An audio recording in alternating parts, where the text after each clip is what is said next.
Hi yours, வெண்டைக்காய் finger fry தாங்க இன்றைக்கி மதியம் லஞ்சுக்கு ரசம் சாப்பாட்டுக்கு சைடிஷாக பண்ணியிருந்தோம். ஃபிங்கர் ஃப்ரைனாவே நமக்கு உருளைக்கிழங்கு தான் ஞாபகத்துக்கு வரும். அப்படி இல்லாமல் இந்த வெண்டைக்காயை யூஸ் பண்ணி நீங்களும் ஃபிங்கர் ஃப்ரை இந்த மெத்தடில் செஞ்சு பாருங்க. சாம்பார் சாதம், தயிர் சாதம், ரசம் சாதத்துக்கு சூப்பரான ஒரு கலக்கலான சைடிஷாகவும் இருந்தது. க்ரன்ச்சியாக ஸ்பைஸியாக டேஸ்ட்டாக இருந்தது. வாங்க எப்படி பண்ணலான்னு பார்க்கலாம்.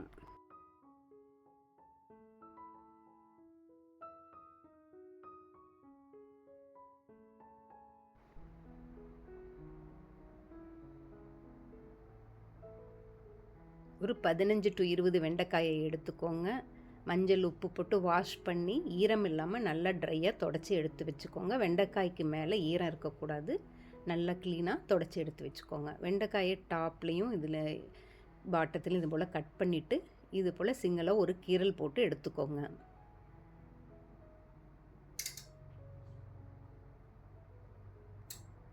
இப்போ இது போல் கீரல் போட்டு எடுத்த வெண்டைக்காயை குறுக்காய் இது போல் ரெண்டாக கட் பண்ணிக்கோங்க. ஒரு வெண்டைக்காயை 2 துண்டுங்களாக கட் பண்ணால் போதும். நம்ம இது போல் கட் பண்ணும்போது வெண்டைக்காய் வணக்கும்போது அந்த மசாலாலாம் உள்ள வெண்டைக்காய்க்குள்ளே இறங்கிக்கிட்டு க்ரன்ச்சியாக முருகலாக வெண்டைக்காய் சிங்கிள் பீஸாக எடுத்து சாப்பிட்றதுக்கு ரொம்பவே டேஸ்ட்டாக இருக்கும். அதனால் ஒரு கட் கொடுத்து அதை 2ஆக கட் பண்ணியிருக்கோம் வெண்டைக்காயை. இந்த மெத்தடில் நீங்களும் சாப்பிட்டு பாருங்கள். ஃபிங்கர் ஃப்ரை சாப்பிட்ற மாதிரியே அசத்தலாக இருக்கும். ஒரு பேன் வச்சு 1/4 கப் நல்லெண்ணெய் விட்டுக்கோங்க. எண்ணெய் காஞ்சதும் வெண்டைக்காயை 1/2 டீஸ்பூன் சால்ட்டு போட்டு இது போல் வதக்கி விட்டுக்கோங்க. அடுப்பை மீடியம் ஃப்ளேம்லேயே வச்சு வெண்டைக்காயை வதக்கி விடுங்க. வெண்டைக்காயோட கலர் நல்லா மாறி முருக வெண்டைக்காய் வறுபடணும்.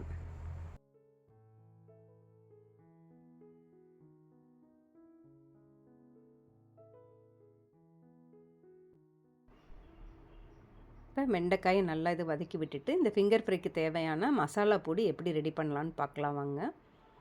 ஒரு பேன் வச்சு அதில் 1 டீஸ்பூன் நல்லெண்ணெய் விட்டுக்கோங்க. இதில் 10 காஷ்மீரி சில்லி எடுத்திருக்கேன். காஷ்மீரி சில்லியை நல்லா இது போல் வறுத்துக்கோங்க. இப்போ இது கூட 1 tablespoon coriander seeds add பண்ணிக்கலாம். 1 டீஸ்பூன் கடலைப்பருப்பு, 1/2 டீஸ்பூன் மிளகு, 1/4 டீஸ்பூன் ஜீரகம் இதெல்லாம் ஆட் பண்ணி நல்லா வறுத்து எடுத்து ஆற வச்சு மிக்ஸி ஜாரில் போட்டு பொடியாக எடுத்துக்கோங்க. இப்போ இந்த அளவில் நீங்கள் ஃபிங்கர் ஃப்ரைக்கு மசாலா போடும்போது ரொம்பவே டேஸ்ட்டாக இருக்கும். காஷ்மீரி சில்லியில் நம்ம பண்ணும்போது காரம் சட்டுலாக சுவையாகவும் இருக்கும்.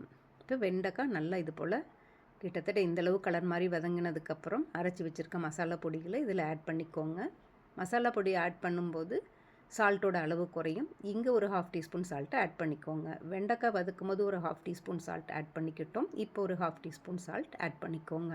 இப்போ இந்த அளவு வெண்டைக்காய் நீங்கள் எடுக்கும்போது மசாலா பொடிகள் எடுக்கும்போது இந்த அளவு சால்ட் இதுக்கு கரெக்டானதாக இருக்கும்.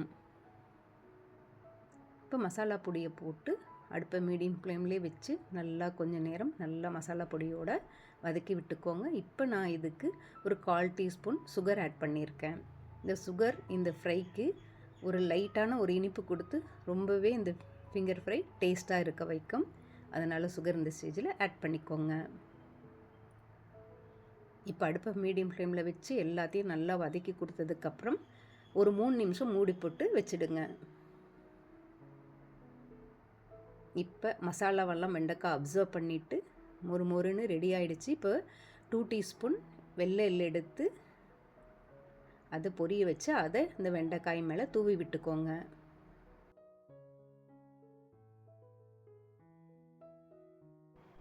எள்ளு தூவினதும் வெண்டைக்காய்க்கு எள்ளு ஸ்ப்ரெட் ஆகிற மாதிரி நல்லா ஒரு 2 நிமிஷம் இது போல் கலந்து விடுங்க.